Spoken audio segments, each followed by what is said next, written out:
Students, welcome in this video. So बच्चों, आज हम आपका एक न्यू चैप्टर स्टार्ट करने जा रहे हैं which is chapter number 11 and the name of the chapter is profit and loss. So let's start our chapter.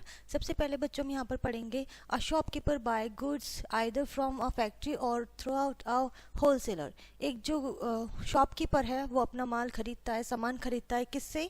या तो वो फैक्ट्री से खरीदता है या फिर एक होलसेलर से खरीदता है। He sells these articles to his customer, और फिर वो उन्हीं चीज़ों को अपने कस्टमर्स को बेचता है यूजुअली। ठीक है, यही होता है हमारी डेली लाइफ में जब भी हम कहीं से कुछ भी चीज़ें परचेज करते हैं।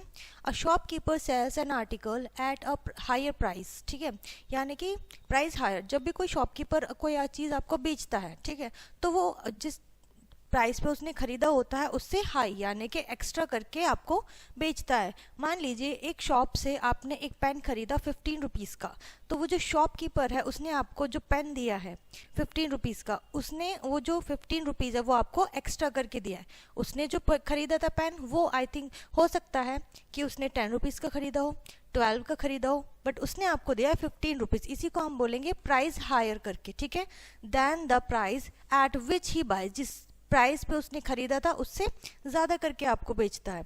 इन such a cases he make a profit और गेन। ठीक है, इसी से उसने क्या किया है, प्रॉफिट लिया है या फिर गेन लिया है। ठीक है, उससे उसके क्या हुआ, प्रॉफिट हुआ है। For example, suppose a shopkeeper boys a cloth for ₹200 पर मीटर। एक शॉपकीपर ने क्लोथ का पीस खरीदा है जिसमें उसने 200 पर मीटर खरीदा है, 1 मीटर 200 रुपये का, एंड सेल्स इट फॉर 250 पर मीटर। 1 मीटर पे 1 मीटर कपड़ा उसने 250 रुपये में बेचा है। ठीक है, clearly he has a profit, यानी कि उसने कम में खरीदा है और ज़्यादा एक्स्ट्रा करके उसने प्राइस रखी है और सेल किया है। इट मीन्स उसे प्रॉफिट हुआ है कितने का, 50 रुपीज़ का ट्रांजेक्शन में। Sometimes the cloth purchase by a shopkeeper are defective.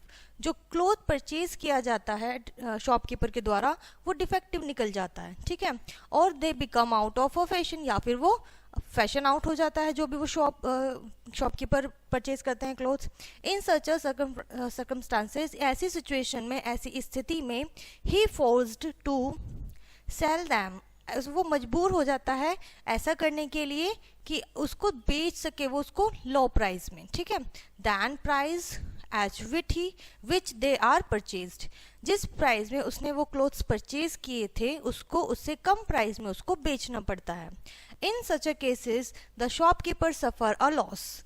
ऐसी सिचुएशन में शॉपकीपर को लॉस होता है, नुकसान हो जाता है। Suppose a shopkeeper buys a pair of socks ₹25। एक शॉपकीपर ने सॉक्स खरीदे हैं 25 रुपीज़ के and sell it for 20 rupees, और उसने 20 रुपीज़ के बेचे हैं। So clearly he has a loss. उसे लॉस हुआ है कितने रुपीज़ का, 25 में परचेज किया था और 20 में सेल किया। इट मीन्स उसे 5 रुपीज़ का लॉस हो गया है। ठीक है, नुकसान हुआ है। Here we define the following terms. इस यहाँ पे हमें क्या क्या टर्म्स देखने को मिली है। कॉस्ट प्राइस, जिसमें वो परचेज करते हैं। ठीक है, जैसे एक शॉपकीपर है तो उसके लिए कॉस्ट प्राइस क्या होगा, the money paid by a shopkeeper to buy an article. कोई भी चीज़, आर्टिकल से यहाँ पे मतलब है कोई भी चीज़। ठीक है, कोई भी चीज़ अगर शॉपकीपर खरीदता है तो जो पेमेंट वो करता है उसे हम कॉस्ट प्राइस कहते हैं। ठीक है, at the article for the shopkeeper. In short we write it as CP, और हम शॉर्ट में इसको CP राइट करते हैं।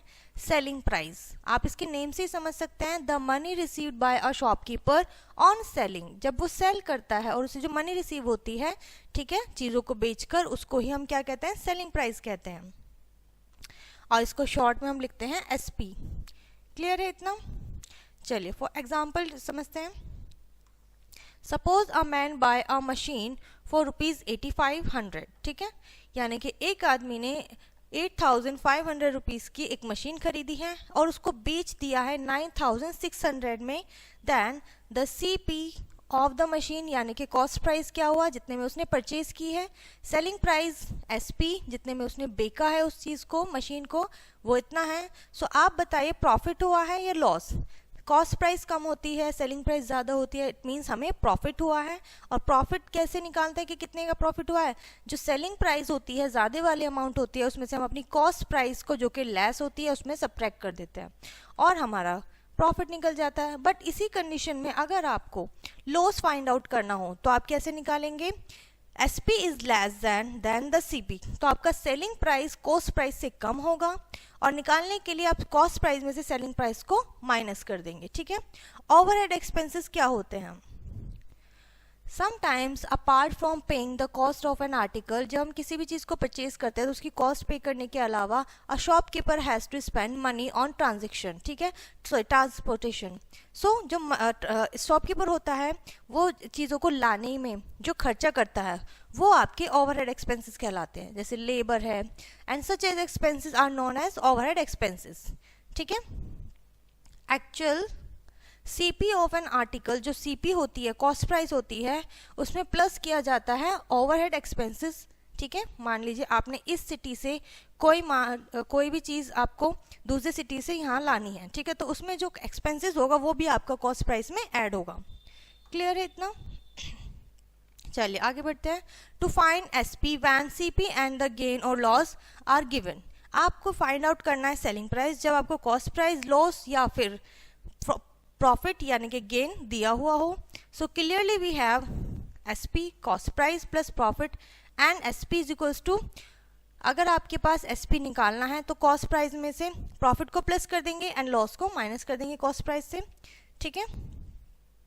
एग्जाम्पल यहाँ पे आपको एक गिवन है, a man purchase a table fan for ₹750 at the price should he sell it to gain 58 rupees, ठीक है।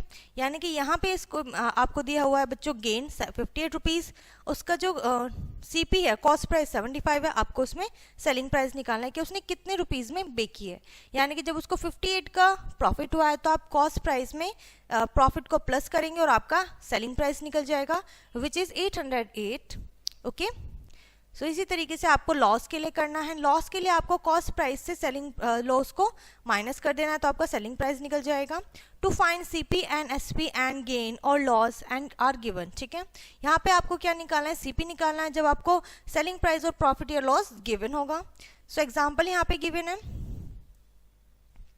Reena bought a purse, she sold it to Meena for ₹105। Reena ने एक पर्स परचेज किया है, ठीक है, यानी कि उसने कॉस्ट प्राइस नहीं गिवन है और उसको सेल कर दिया है 105 रुपीज़ में एट अ प्रॉफिट ऑफ 14.75, यानी कि 14 रुपीज़ 75 पैसे में उसने प्रॉफिट लिया है। सो यहाँ पे आपको करना क्या है? सेलिंग प्राइस से प्रॉफिट को माइनस कर देंगे तो आपका कॉस्ट प्राइस आ जाएगा, ठीक है। इस तरीके से बच्चों आप यहाँ पे क्वेश्चन सॉल्व करेंगे। नेक्स्ट हमारे बच्चों एक्सरसाइज है जो कि इसी के ऊपर बेस्ड है। यहाँ पर आप देख सकते हैं हमारे पास प्रॉफिट का भी दिया हुआ है, ठीक है, कॉस्ट प्राइस है, सॉरी लॉस। जब हमें प्रॉफिट निकालना होता है, ठीक है, आप एक बार इस चीज़ को क्लियर कर लीजिए। अभी हमने क्या निकाला था? कॉस्ट प्राइस निकाली थी, प्रॉफिट गिवन था तो प्रॉफिट हमने सेलिंग प्राइस से माइनस किया है। कॉस्ट प्राइस निकालना है और लॉस गिवन है तो आप लॉस को प्लस कर देंगे, देन आपका कॉस्ट प्राइस निकल के आ जाएगा, ठीक है, सेलिंग प्राइस में। इसी के ऊपर बेस्ड आपकी एक्सरसाइज है। इसमें आपका फर्स्ट क्वेश्चन है, फाइंड द प्रॉफिट और loss for each transaction when, यानी कि आपको कॉस्ट प्राइस गिवन है, सेलिंग प्राइस गिवन है, आपको बताना है लॉस हुआ है या फिर प्रॉफिट हुआ है। सो बहुत ही सिंपल है, अगर आपका कॉस्ट प्राइस सेलिंग प्राइस से कम है इट मीन्स आपका प्रॉफिट हुआ है, अगर आपका कॉस्ट प्राइस ज़्यादा है और सेलिंग प्राइस कम है इट मीन्स आपको लॉस हुआ है, ठीक है। Next is find the cost price when selling price is this and profit is this. Selling price दिया हुआ है, प्रॉफिट दिया हुआ है, अब आपको बताना है कॉस्ट प्राइस, तो क्या करेंगे? सेलिंग प्राइस से प्रॉफिट को माइनस करेंगे, ठीक है। अगर आपको लॉस गिवन है बट यहाँ पे, ठीक है, तो लॉस को हम ऐड कर देंगे अपने सेलिंग प्राइस में। नेक्स्ट क्वेश्चन है बच्चों, फाइंड द सेलिंग प्राइस। यहाँ पे आपको सेलिंग प्राइस निकालना है, सेम इसी तरीके से जैसे हमने अभी एग्जांपल में सीखा है। कॉस्ट प्राइस गिवन है, प्रॉफिट गिवन है, तो सेलिंग प्राइस निकाल देंगे, ठीक है। नेक्स्ट आपको वर्ड प्रॉब्लम गिवन है, a fruit seller bought 12 bananas at a rate of 13 rupees per dozen, यानी कि 12 बनाना उसने परचेज करे हैं 13 रुपीज़ पर डजन के हिसाब से। If he sold the bananas the rate of 1 rupees पर बनाना, अगर वो 1 रुपये का एक ही बनाना सेल करता है, what is his total profit और लॉस, तो उसको कितना प्रॉफिट या लॉस होगा। तो सबसे पहले आपको 12 बनानास की कॉस्ट निकालनी है, ठीक है, फिर आपको देखना है प्रॉफिट हुआ है या लॉस हुआ है, एंड देन उसके आपको यहाँ पर बताना है, ठीक है। सो इसके बाद यहाँ पर आपके आगे क्वेश्चंस हैं। ठीक है, मेंटल मैथ्स आपके यहाँ पे आ जाती है और यहाँ पर ये चैप्टर बच्चों आपका फिनिश हो जाता है। आई होप ये चैप्टर आपको अच्छे से समझ में आ गया होगा, बहुत ही ईजी और सिंपल कॉन्सेप्ट था हमारा। सो इस वीडियो को हम यहीं पर फिनिश करते हैं, मिलते हैं नेक्स्ट वीडियो में, तब तक के लिए बाय।